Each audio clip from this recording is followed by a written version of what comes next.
उड़ीसा के रायगढ़ जिले में कांतामल गांव में 7 अप्रैल को अंधेरे में रात के 3 बजे पुलिस दरवाजे तोड़कर घरों में घुस गई, बिजली काटी और कई लोगों को उठाकर ले गई। अगली सुबह जब कुछ लोगों ने इसका विरोध किया तो पुलिस ने आदिवासियों पर लाठी चार्ज कर दिया, आंसू गैस के गोले छोड़े गए, फायरिंग तक का आरोप लगा। इसमें लगभग 70 लोग घायल हुए हैं। पुलिस और सीआरपीएफ 24 घंटे पेट्रोलिंग कर रहे हैं। फसलें नष्ट हो गई हैं क्योंकि उन्हें समय पर नहीं काटा जा सका। ये आदिवासी केवल एक वक्त का खाना खाकर रह रहे हैं और ड्रोन से इनके ऊपर नजर रखी जा रही है। जानते हो दोस्तों, ये सब हो क्यों रहा है? सिर्फ इसलिए क्योंकि आदिवासी अपने पहाड़ों और जंगलों को बचाना चाहते हैं। लक्ष्य में देखो, उड़ीसा में रायगढ़ और कालाहांडी जिलों के बॉर्डर पर एक एरिया है, सीजीमली हिल्स। ये हिल्स कोंद, परोजा और कई सारे और आदिवासी ग्रुप्स के लिए पवित्र मानी जाती है। ये लोग मानते हैं कि इसके ऊपर एक गुफा में इनके देवता तीज राजा रहते हैं और पवित्र होने के अलावा ये पहाड़ियां आदिवासियों के लिए खाने, पानी और कमाई का सोर्स भी है। लेकिन 2023 में सरकार ने इसी जगह पर बॉक्साइट माइनिंग का प्रोजेक्ट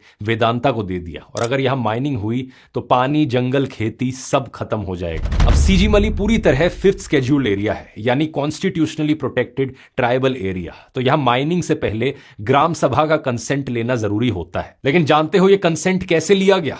हेवी पुलिस प्रेजेंस में जबरदस्ती फर्जी ग्राम सभाएं कराई गई। इनमें माइनिंग से प्रभावित होने वाले कई सारे गांवों को तो शामिल ही नहीं किया गया और डेड लोगों के सिग्नेचर्स का इस्तेमाल किया गया। हजार हजार रुपए देकर लोगों को लाया गया और जो नहीं आए उन्हें धमकी दी गई। इनसे कंसेंट नहीं लिया गया बल्कि कंसेंट लेने का नाटक किया गया। जब आदिवासियों ने इसका विरोध किया तो उन्हें जेल में डाल दिया गया। अगस्त 2025 में ट्राइबल वुमेन एक्टिविस्ट नारिंगी देई माझी को हॉस्पिटल से उठा लिया गया, जहां वो अपनी डॉटर इन लॉ की डिलीवरी के लिए गई थी। जब एक्टिविस्ट मेधा पाटकर यहां आई, जाने ही नहीं दिया गया और रेलवे स्टेशन पर ही डिटेन कर लिया गया। अगस्त 2023 में तो 9 एंटी माइनिंग प्रोटेस्ट लीडर्स पर यूएपीए तक लगा दिया गया, वही यूएपीए जो आतंकवादियों पर लगाया जाता है। ये एक टेम्पलेट है दोस्तों, जो धीरे धीरे पूरे देश में फैलती हुई दिख रही है। जो इंसान अपने हक के लिए आवाज उठाएगा उसे देशद्रोही कह दो, आतंकवादियों का कानून उन पर लगा दो। अभी आदिवासियों की सहमति के बिना एक 3 किलोमीटर लंबी रोड बनाई जा रही है जो माइनिंग साइट को स्टेट हाईवे से कनेक्ट करेगी। फिलहाल ये लोग इसी का विरोध कर रहे थे, जिसके बाद रात के 3 बजे पुलिस